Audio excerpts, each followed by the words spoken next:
Welcome back. We continue to follow the collapse of FTX. We have some breaking news on the FTX crypto story, just crossing that FTX founder Sam Bankman-Fried has been hit with a class action lawsuit. What it means for market liquidity. Sam Bankman-Fried's Alameda Research is closing, as we know. FTX filed for bankruptcy, and Alameda was one of the biggest market makers in this guy, John Ray, who did the Enron stuff. Never in my career have I ever seen such a complete failure of corporate controls and such a complete absence of trustworthy financial information as occurred here. What happened at FTX, I think, is again just a harbinger of things to come. John Carney, SBF, is this guy going to jail? What's going to happen to him? The world's largest cryptocurrency exchange, FTX, crashed a few weeks ago as a result of Borderlands' dishonest management and investing practices. Although this was only one of the many fraud cases in the crypto community, it was the largest example of such failure. It will take months, if not years, to address the fallout from FTX because lawyers must determine if the exchange can continue to operate and because so many customers simply want their money back. I believe it is crucial for everyone with investments, including those that are not in cryptocurrency, to understand what happened to this company. And I will do my very best to provide you all with the information you require about this collapse thus far, because it is rapidly evolving and circumstances may have significantly changed by the time you watch this video. The fact that investors stand to lose billions in this collapse is terrible in and of itself. But I believe it also draws attention to a much more serious problem now. The personal financial influencers who are directly responsible for persuading thousands of their followers to make investments that will be detrimental to their long-term financial well-being. Kevin Graham, Stefan Andre, Jacob, and Jeremy are all from the financial education field, and they were all paid millions by FTX. I'm not just referring to FTX either. Yes, this is one incident and perhaps nobody could have predicted it. But it's just the tip of the iceberg, and people will continue to lose money due to bad advice they received online. Their reputations have just been going down the toilet. People who promoted absolute garbage companies like FTX US and BlockFi for millions of dollars, today we're finally seeing the results, as both of those companies are basically bankrupt. FTX was a platform for cryptocurrency exchanges. Both the FTX platform and the FTT token were actively pushed through high-profile campaigns incorporating sports arenas, conventional celebrities, and financial influencers.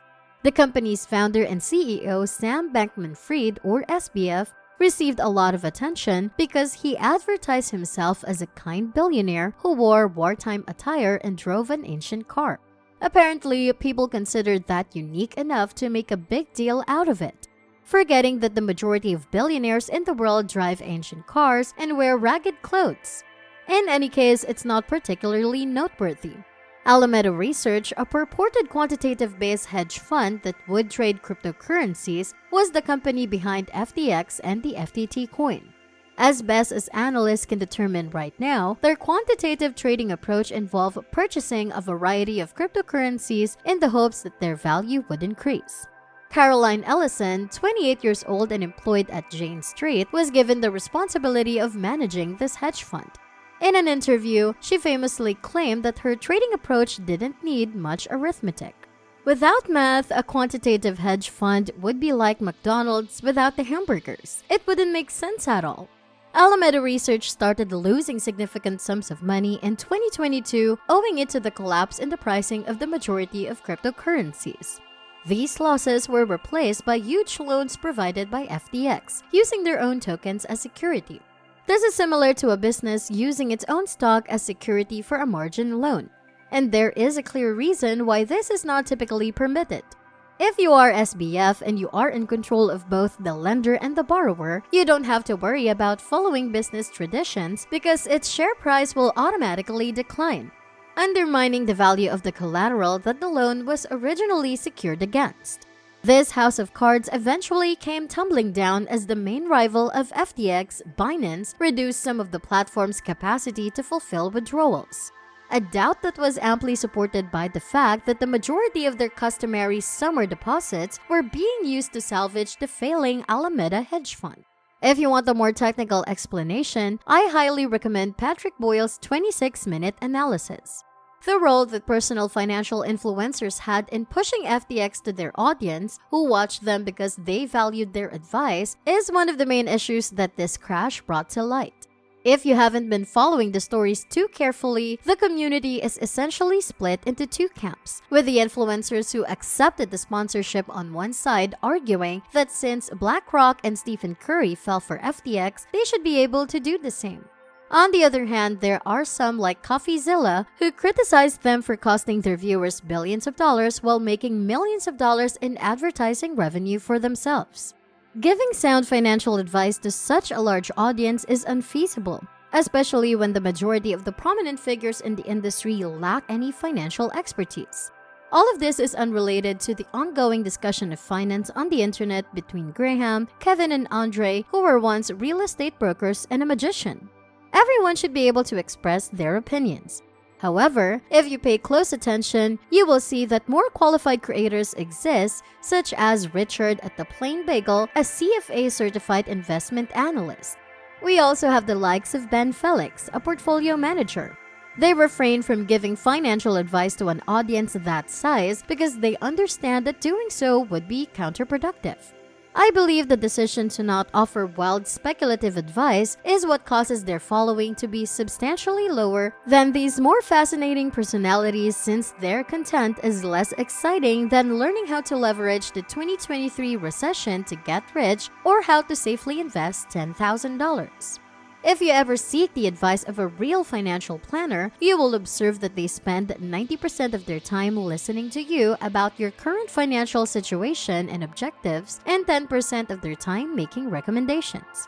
Even extremely general advice like investing in a broad market stock portfolio is a terrible move for someone who is close to retirement or living paycheck to paycheck. Influencers in the financial world are unable to understand the unique demands of the millions of people who subscribe to them. However, when these athletes begin accepting monetary sponsorships, the entire issue becomes much worse. The first is that their credibility is weakened. You wouldn't take advice from a McDonald's-sponsored food reviewer. Additionally, you shouldn't pay attention to financial influencers who are supported by cryptocurrency exchanges, because it would be extremely difficult for them to criticize cryptocurrency in general due to the possibility of losing sponsorship agreements, which, according to the majority of sources, cost $500,000 per year. My next point is crucial. People like Tom Brady, Steph Curry, and Matt Damon have more freedom to endorse financial institutions since no one is listening to Tom Brady's financial advice, which makes it much simpler to determine when he is being paid to appear in an advertisement. The same holds true for sporting venues, and unfortunately even BlackRock, the largest financial institution in the world, invested in FTX. This is by far the biggest defense offered by financial influencers. Therefore, how would anyone know that BlackRock invested in FTX as well as numerous other well-known companies like Sequoia, Tiger Global, and Thoma Bravo if they didn't know? I won't say too much about the caliber of the due research that these investors did. But generally speaking, the amount of due diligence for minority stock positions is substantially lower than for majority ownership positions. Now, if you haven't already watched my earlier videos, you should probably go watch the ones where I discussed the stupidity of SBF and Alameda. Finally, what is Matt Damon's quote from the Bitcoin ad? "The brave have better luck." I appreciate everyone for watching. Give this video a thumbs up and don't forget to subscribe to my channel so you can stay updated on crypto's current trends and interesting news.